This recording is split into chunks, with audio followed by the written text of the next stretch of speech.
Well, so basically I learned about Richard Hart first, just before he even was thinking about Hex. It was right around the Bitcoin Cash fork. I started listening to him because he was the only one who kind of made sense in my book, and he was telling the truth. So I kept on listening to him, and eventually, well, I got wrecked by 2017, just like anyone else. Um, and yeah, I was basically done with crypto, but I knew that the guy that I was listening to, that was right about a lot of things, hindsight, he was making his own coin, and that was basically the only thing that I was waiting on, just to check it out, and that turned out to be Hex. I didn't really think about a lot about it because I got wrecked, and I just wanted to work on my real life, do some real life things, and yeah, basically just got into Hex a year later, after the adoption amplifier, actually, where I revisited it, and I was like, why did it go up so much? Because it went up so much and then it stayed there. And normally in crypto, that doesn't really happen. Like, it goes up a lot and then it dumps a lot. But this didn't really. Yeah, you had both big payday where it dropped really hard, but within a month it made a new all-time high and then stayed there. So I started to figure out, like, why is this happening? And then even before I understood the coin, I saw the community, and I saw how strong the community was and how unique that was in the crypto space, where you don't just have a Telegram group, but you have actual people that are there um, to improve each other's lives. And when I saw that, I'm really good at finding those social dynamics, and I can see when there's opportunity in a certain group of people. So I actually invested in Hex because I saw the community, and I saw how it wasn't just built on hype, but it was built on fundamentals. And those fundamentals, I learned later, came from the system that's just well designed. That's how I got into Hex. The community got me in, and the code made me stay. Okay, and that was back in 2017, did you say? No, this was in like early 2021. Like, I learned about Hex, and I knew Richard was going to do a thing. I just didn't exactly know what that thing was, and I didn't really figure it out until like beginning 2021. Right, okay. That's where I got really engaged, because I just kind of left the crypto space on the side of the road. I wanted to do other stuff because I got kind of scarred by 2017, you know? Yeah, right. Okay, and if Hex is pre-viral, what does viral look like to you? What does viral look like to me? Well, for starters, being on the proper listing of CoinMarketCap, that would be a good beginning. Being talked about as a normal product, instead of always having that scam narrative on the background, which doesn't make sense at all. Yeah, what does viral look like? More people in the system, like price up, probably APY a bit down because more stakers. But basically, I don't know, just more people. And I honestly, I don't really care if more people join. Like, this is completely fine right now. But like viral, yeah, just more people. I think more people in the like more no coiners going into Hex. It's kind of, I see the crypto space, or as we call it, the promise coin space. Like, a lot of people, I don't know, they don't get it, because I think they're also scarred in a way, because of crypto, and this in the space that crypto has become, the biggest casino in the world. Yeah, just a lot of new people saved, I think, from the crashing economic system as we know now. A lot of people talk about Hexico. What's your version of Hexico look like? That's a funny question, man. Hexico, yeah, well, basically what you're gonna have is, look, this is a financial product that outperforms any financial product in this world. And so what you're going to have is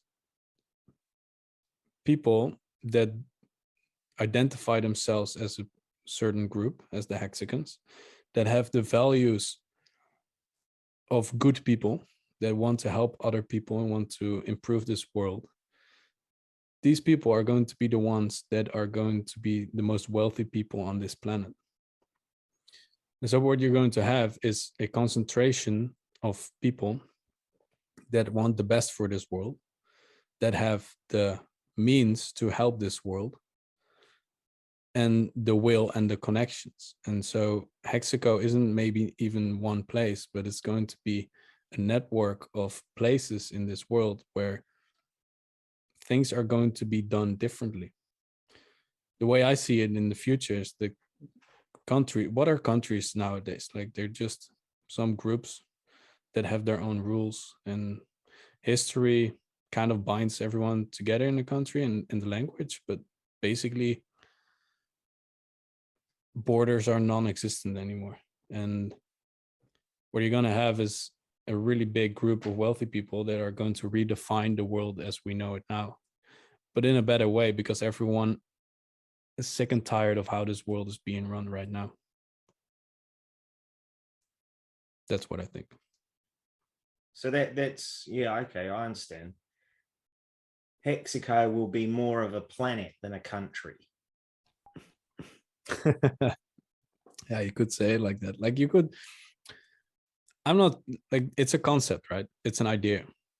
It's a thing that everyone can get behind. But the way it's actually going to look physically, you can only say that once it's there. But the idea is the most important anyways, so it doesn't really matter. Yeah, okay. I think it just comes out of the idea of helping this world. What's the current population? Like, how many Hexicans are there of this conceptual place? I mean, on Etherscan, there's some 250,000 wallet addresses, or hodlers, if you like. Uh-huh. What's your best guess at how many Hexicans are there? Well, I mean, you have data. Let me see. So I'm trying to get some. Yeah. Yeah, because some people will say you got to be staked for 5555 to be a Hexican. Nah, man. It's like, you can, like, this is the stuff that crypto always does. Like, we want to put stuff into brackets, and we want to get our tribe, and we want to set rules for our tribe. But at the end of the day, this is a financial product. It doesn't matter at all what name you give it. If it works, it just works. And so it doesn't even matter how many people are in the system right now. It works. And because it works, there will be more people. So according to the current data, there are 83,355 total stakers that have staked or are staked right now. And there are 59,101 current stakers. So people that have stakes right now. That is a 20%, am I saying this right? No, 33%, 1/3 increase since 2 months ago. The amount of stakers is growing exponentially right now.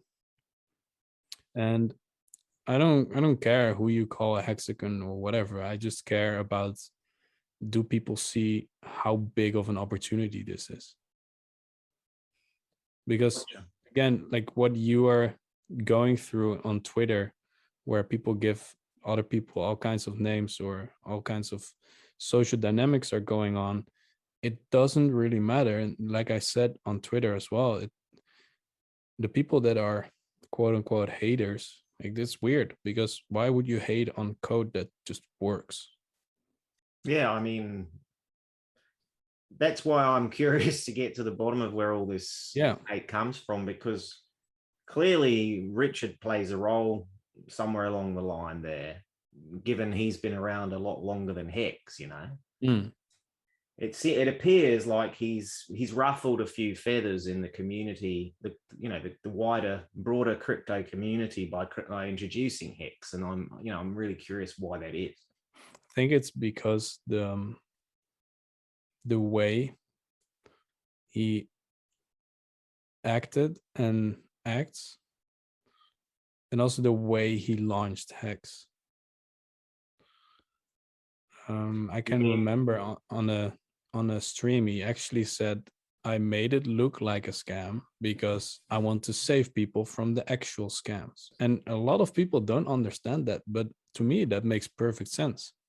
Like, all the money goes to the stupid meme coins or whatever, and they're not saying you get a 10,000x, but they're trying to say it with other words. Richard just came out and said, hey, this is your chance to a 10,000x.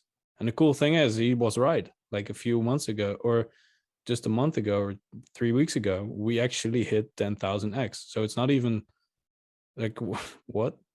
Are you going to be mad at a guy that calls out the thing that he reached? Like, what? Doesn't make any sense. But it makes a lot of people angry, I think, that he comes out so confidently and that he acts like he knows it all and he's better than the rest. I think a lot of people that don't have enough self-confidence, or people that earn money from people listening to them instead of other people, I guess you could get angry if someone is actually better and actually smarter than you, and he calls it out. Yeah, perhaps. I think he does. He's definitely a good marketer. That's for sure. Oh yeah. But obviously, I'm not convinced that he's ever, or Hex is ever going to shake the scam narrative, to be honest. And You don't think so? I don't think it's possible. It's been there since its inception. And it also, now that the Pulse chain is being launched, I've read a few more, pieces online where this is being framed in a way that it could be to, if Hex was a scam, then you can kind of jettison that project and move everybody onto Pulse chain, and that erases that part of the story, if you like. So I don't know what's your feeling on Pulse. Why? I mean, obviously publicly the claim is Pulse is more efficient. Ethereum is very expensive to operate transactions and what have you. So that the main value proposition is to make it faster or cheaper, right? If you start to believe in certain stories and then you see something else happening, like let's say you bought into the idea that Hex is a scam, then when Pulse Chain launches and you are 100% convinced that Hex is a scam, even after 2 years of 100% uptime and the best performing asset of 2020 and probably 2021, even if you still think that's a scam, then you have bought into the story that it's a scam so much that your brain will make up a story on how Pulse Chain is there to make Hex an even bigger scam, or to cover it up, or it's gonna play like it's gonna create a different kind of puzzle piece in the brain of a person that thinks it's a scam than in the brain of a person that just looks at it as it is. And even to someone who's a really big believer in Hex, right? There's someone who's involved, someone is against it, and someone who hasn't heard about it at all. Like, you get different kinds of narrative in your own head or other people's heads. And so you could come up with all kinds of ideas why Pulse Chain would be just an extension of that hex scam. But it's going to make a lot of people wealthy because you're going to get a copy of every single thing. And if you look at it objectively, it's better for it not to be a scam because Ethereum sucks at the moment. You can't do anything on Ethereum. It's too expensive. It's not even necessarily too slow, but it's too expensive. There are a lot of projects that are hurting just because they can't, you can't really do anything on it because you will lose money. And it's the same with Hex. Like literally Hex was built on Ethereum. Richard said Ethereum is fine. And it was. You could transact with pennies. But then you could only unstake your stakes if you would pay ridiculous fees. And so all of a sudden Hex wasn't usable anymore. And you can't change Hex because that's what he made it like. You can't change anything about Hex. So he said that this at the beginning. If Ethereum starts to suck, we just move to our own chain. And so Ethereum started to suck, and then you move to your own chain. It's really as simple as that. And then the cool thing, that's the funny thing, like that's literally the decision. And you could just copy Ethereum and then be done with it. Just call it Hex chain, and then you could do it on your own chain. But why not make the entire crypto space better? Why not help everyone? Because that's what's going to happen. Everyone on the Ethereum blockchain will get a copy of their token, will be able to use the token exactly the same way as they were on Ethereum, but without the giant fees, and it's quicker as well. And I've talked about this with a few multiple people. Like what you have right now is Ethereum kind of has a monopoly. Like you could say you have Binance Chain, but like we all know most of everything happens on Ethereum. And Ethereum gets so many fees right now. Everyone pays so much money to Ethereum, and it doesn't even work sometimes. And they can do that because they're the only ones. Like where you're gonna do something else on the blockchain? Nowhere. But what Pulse Chain is going to create is competition. It's going to be a driver for Ethereum to perform better. And that's why Richard also said, we're not here to demolish Ethereum. We're here to make it better. You can make things better with competition. And so if you get a better Ethereum with all like the whole system state on it, and it's better and it's faster, then Ethereum is forced to be better and faster as well. And so it's gonna change this entire blockchain environment and this entire crypto space. Richard won't be the first person to fork a blockchain, if you like. I think Ethereum Classic was a fork. Yeah, it's been forked so many times, but and always with these additional claims of efficiency and what have you. So yeah, the only thing is that all the other blockchains were empty. Richard is the only one that has thought of copying the entire system state. So copying every ERC20 token. That's the difference, and that's a huge difference. Yeah, okay. Well, I guess time will tell, and we'll see how the Pulse launch goes. That's somewhere towards the end of the year, as I understand it, right? Probably, we don't know, but yeah. All right. Okay. Well, let's get to the nitty-gritty. Sure. You know, people do constantly call it a scam, and they often reference the OA as this kind of, you know, point in which everything basically you lose decentralization, which is supposed to be one of the biggest value propositions of blockchain projects, right? Crypto. Maybe. So talk on that then, because from what I've gathered, it does seem like more often than not, regardless of the project, the scammy side of things comes down to how decentralized it can be proven to be, right? So what do you have in other, like, let's say, let's just go to rug pulls, right? When you have stuff happening like that,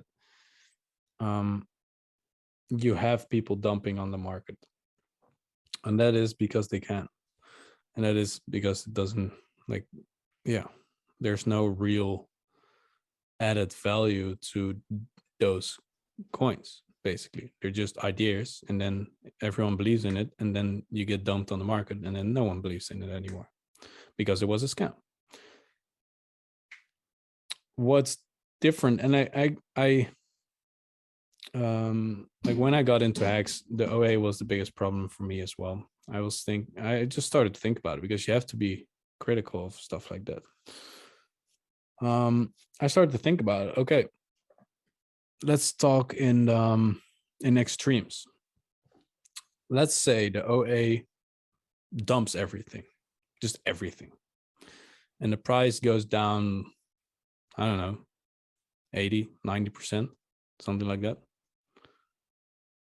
What happens then? Then the price is really low. All right. Does it change anything of the code? No, not really. No, not at all. Actually, it doesn't change anything in the code.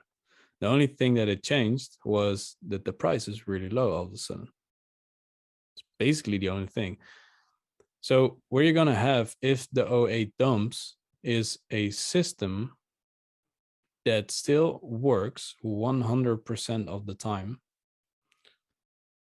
A system that pays you interest without counterparty risk. You basically have the best, one of the best financial products that I have ever seen, just on a discount. What you're gonna have is a real, like, you'll have some time of confusion and some time of people saying, see, it was a scam. But I bet you that once that happens, like if that happens, price is just going to go up, because the people who understand the system, they understand that it doesn't really matter what happens. The T-share price will go up regardless of anything. And if you can get some cheap hex because the OA dumps everything, well, good for you. That's the cool thing about hex. It's not about trusting some entity to not dump on the market. It's seeing the code, understanding that it works, having the proof that it has been working 100% of the time for 2 years without downtime, just 100% uptime. You have this system, and regardless of what happens within the system or the interaction with the system works. So it doesn't really matter. Like, sure. I understood that the OA was like a critical component of the system. People have said, it's not a bug, it's a feature. I've heard that repeatedly stated. So it is. So what happens when the feature of the OA, which is, as far as I understand it, to provide liquidity and also some other balance. I don't think the OA provides liquidity. I'm not entirely sure. I haven't looked in that specifically, so I can't give you an accurate answer on that. But I do know that, so when people say the OA is a feature, they mean that the OA holds the majority of the coins, and it's just the same as a CEO of a big company holding the majority of stocks. And I really think that is true. And we, as a crypto world, we have been scarred by bad leaders. We have been scarred by anonymous, quote unquote, CEOs of coins that dump on the market because they can. And in the real world, in the legacy world, that doesn't happen. But the same environment still applies. Like the CEOs still hold the majority of the coins, but it's a good thing. And so I get that you have to be skeptical of a entity that holds the majority of the coins. But if you look at what the OA has done, it is a feature, because when Big Payday was there, the OA actually, I think I'm not entirely sure how much of its coins it staked, but I think it was everything. I'm not entirely sure. I can't give you the accurate number, but I do know the OA started to stake. And that was to protect the system from infinite dumpers afterwards, because the APY dropped significantly. Because the more coins are staked in the system, the lower the APY gets, because you become a smaller part of the pie. Sure. So the OA did that, and then the OA afterwards just unstaked, and now all the coins are liquid. And what that means is that the APY is really high. So it helps all the other people in the system. And naturally, the supply of the OA gets diluted by the inflation because it's not staked. Sure, okay. And that's why people call it the features, because it has the it has a critical role to play. Yeah, but if it's taken away, it doesn't mean that the system is broken. It just means that you don't have that shield anymore. And you might have a nefarious actor, because the OA gets, I believe, 50% of the penalties when people emergency end stake. So the OA will receive coins, will receive hex. If it dumps everything, it will still keep on receiving hex. But I don't think that's going to be that big of a deal. So I was just talking in like the worst case scenario, right? I still think that the system holds because it's so strong, because the code is so good. And until now, we have the historical proof that the OA is backing this product, that it's what's the word? I forgot the word. Doesn't matter. The OA wants this product to succeed. We have historical proof on that. If it decides to dump on the market, it's gonna be chaos. Like, I'm not gonna lie, that's gonna be bad for price, of course. But it might be one of the biggest opportunities of your lifetime, because of how the code functions. Yeah, I feel like time will tell, but it's such a fundamentally important role to the system itself. And I think it's why not only Hex, but a lot of these types of projects with these OAs get criticized, right? Because again, it seems like even though a scam has not yet hasn't presented itself, it could, and there's the potential there. And so I wonder if it's a case of, it comes back to this decentralization. Like, there are people in crypto that believe that if there is an OA and there is some entity attached to that has some control over the system, then it's not decentralized, and therefore they dismiss it as a scam immediately, right? Mm. Purely because it has the potential to be one. So is it fair to say that that would be the fundamental driving force for why Hex continues to get called a scam? Is it the centralization or the potential of this unknown entity to interfere? Or do a big manipulation. I mean, you could have an argument that you want to call it a scam because there's this opportunity, there's this possibility that this might ever happen. I mean, the only other reason would be because people bring up Richard's past or what have you when he was no. The other reason is that Hex and the Hexicans make other people stop trading and make other people stop throwing away their money to bullshit projects that don't do anything, and people actually locking up their money, doing nothing with it, but earning way more money than they were at the beginning. And so it's again, Hex is against a lot of business, like against a lot of cash flow opportunities for a lot of people. If you, as a YouTuber, for example, or as an influencer, if you start to talk about Hex, then those people are not going to go into margin trading, or those people are not going to go into whatever the quote unquote influencers on YouTube get promoted by.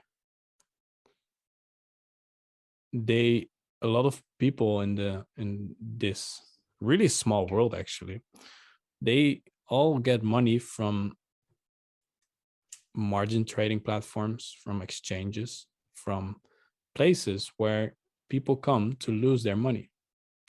Casinos, basically. And so it's against their best interest to talk good about Hex, and especially now that it has been the top performing asset of 2020 and probably 2020 to 2021. Because if you are a crypto influencer and you haven't talked about Hex, or you have talked badly about it, it's kind of hard to come back to that and tell all your followers, I messed up. It's a hard thing to do. And right now we're actually getting some people that say, oh, maybe it was a good thing. And I bet that every single one of those people on YouTube, they own a bag of Hex. Like, they know it exists. It's just against, and I'm not in their community, right? But I guess that a lot of streamers know each other, and they're kind of in like a closed circle group, because that's just how things go. And I bet that you would get really bad business deals the moment you start to go against your own group. The moment you start to go against all your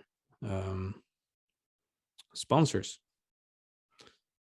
I think that is a really big part of why Hex is still being ignored, because you see videos of big YouTubers where they get put on the spot and they are like, yeah, do you know that Hex exists? And they start to act really weird. I've seen really weird things happening with people on camera having to talk about Hex. And even, for example, BitBoy, I have a recording of this. He says, if it's not on CoinMarketCap, it doesn't exist, or he doesn't look at it.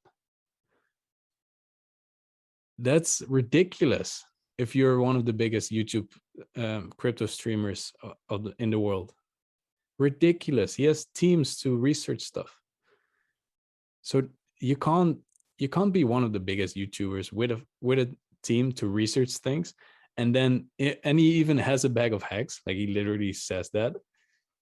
You can't be that big, have a bag of Hex, and then not say it exists or say good things about it.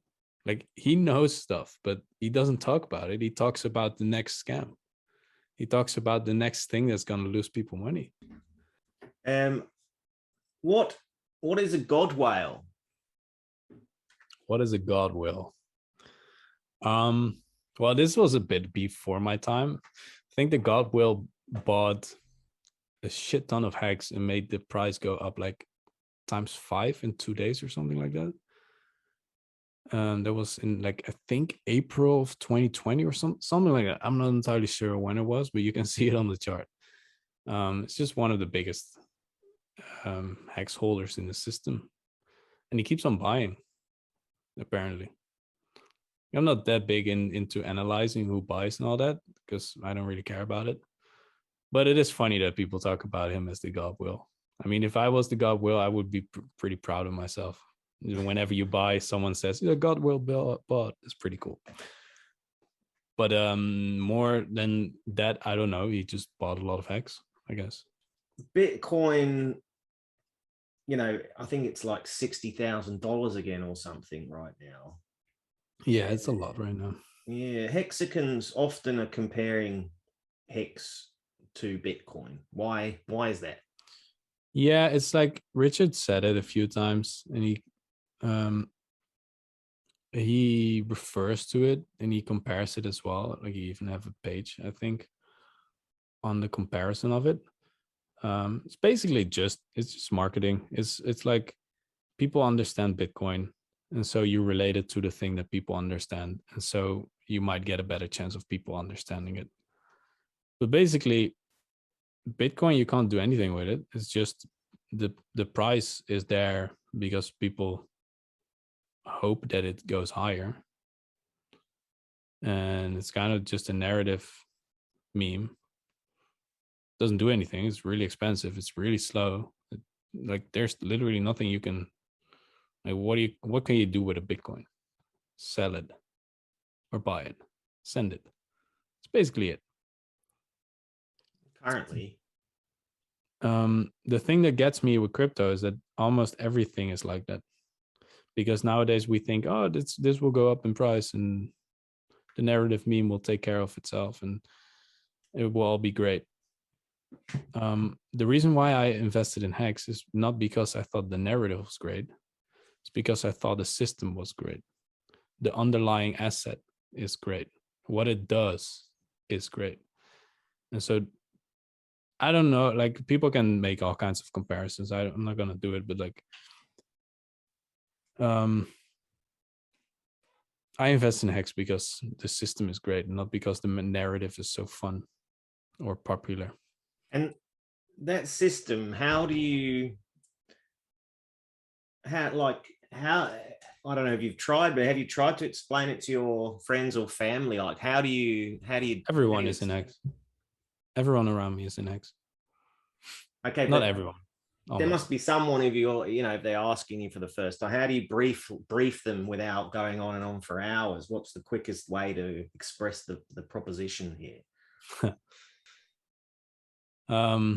Well, basically, I tell them, when people are completely new to crypto, I basically explain them what crypto is, what Bitcoin is, what Ethereum is, so they kind of get the environment.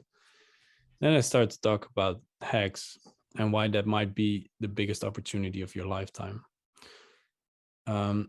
It's because Hex is built in a way that incentivizes people to hold instead of sell, to buy more and hold instead of sell. No matter where you look in the Hex ecosystem, in the system, everything is skewed to the upside. It has been coded in a way that makes it go up and to the right statistically. You have code that makes the price go up and to the right, basically. And then when people find that interesting, I go into the just the staking functionality, as in, if you buy Hex and you stake it, you can't unstake it until your period is done, or else you'll get a penalty. And it's kind of like a bank CD. It's basically the same, but then on the blockchain, you don't have to trust anyone. Then you stake it, and then it's off of the market for that amount of time. And you get more and more buying power because the interest is so interesting. And because there's no counterparty risk, you get more and more buying power as people start to understand what this system really is. And you get less and less selling power because people start to understand what this system is. That's basically what the system does. And then I can go into all the details of how it does it, and whatever happens to the system, how it creates a situation where everything still goes up and to the right. But like, that's all detail stuff, right? Is there anyone else you suggest that I talk to? Anybody? You still seem really confused. Yeah, I mean, honestly, the technical and economic side of it is really, really tricky to get my head around. Like, what do you don't understand? Because to me, it was really clear right at the beginning, but I think it seems some people have some trouble finding some things, and I tried to find out what that exactly is. But I think it's, you have of course you have the contract, right? Yeah. That has, it's basically a protocol, a set of rules that just loop. Yeah. They're not supposed to deviate. But then you have this token that runs through this contract, this system. And I believe there's a hard cap on Hex, but maybe there isn't. I don't know. No, there isn't. So there's a yearly inflation of 3.69%. Yeah, so that's how new Hex comes into existence, through unstaking, penalties, etc. Through staking. So when you stake, you get an APY, and that interest you get on your stake, that is newly minted Hex. And sure, so, but that, that's not realized until you unstake, right? Yeah. So because when you, from there's so many moving parts, but from what I've gathered is, as soon as I staked my Hex, I no longer had any Hex. I had B shares. Yeah. So I became a shareholder in Hex at that point. And then, you know, fast forward a year to when I unstake, then I will realize my 13,000 Hex that I staked, which was about $5,000 at the time. That when I unstake, that will come back in. No, that will be reminted or recreated plus this APY. So you burn your Hex, get T shares as a form of accounting for the system.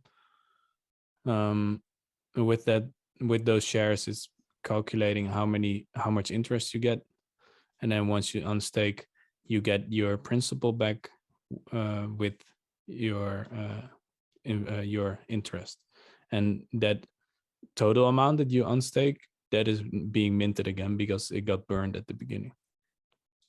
Exactly. So there's always slightly more Hex when you unstake than when you stake. Yeah, and that comes out of the inflation of 3.69%. Right. Okay. Of which half? So there's, is that of which half goes to the OA as well? No. Inflation. No. It's the penalties.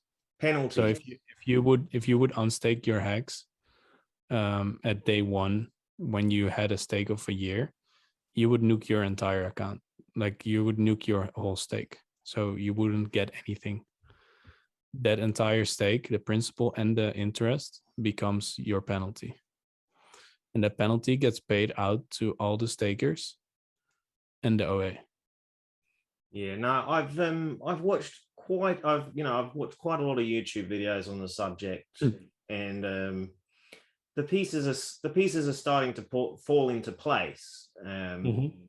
But as I said to you earlier on, I'm having trouble getting interviews with those people on the opposition side. Like, there's enough of them out there calling it a scam, but that's about as far as they want to go. They don't want to come on the record and explain what their thinking is or why. So if you have any people that are, you know, capable of a decent presentation of their theory of why it's a scam, I'd appreciate. I don't think you're gonna find them, man.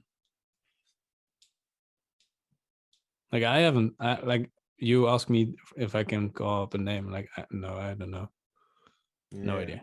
I want to try to avoid shouting matches because it's Yeah, boring. that's not cool, man.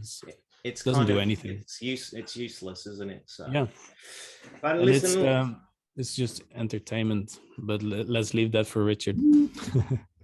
exactly. And also, you know, there is another film or two films being made, so I'm only one of many, but so we've all got to find our way. Yeah, it's a different perspective. Your way of doing it is way different from the Hex documentary that's being made. Yeah, I mean, And I've there's another coming, but that's from Hexicans, so it's all that's completely different. So it's good that we get all these different documentaries or different videos about it. Because and that's why I think it will shed the scam narrative, is because there's going to be so much content and so much legitimate content about Hex, and you won't find any single hater in those. Or maybe you will, but they will, like, I'm sure that they will be crushed with facts, basically. That's why no one wants to talk to you, because they know they're not right.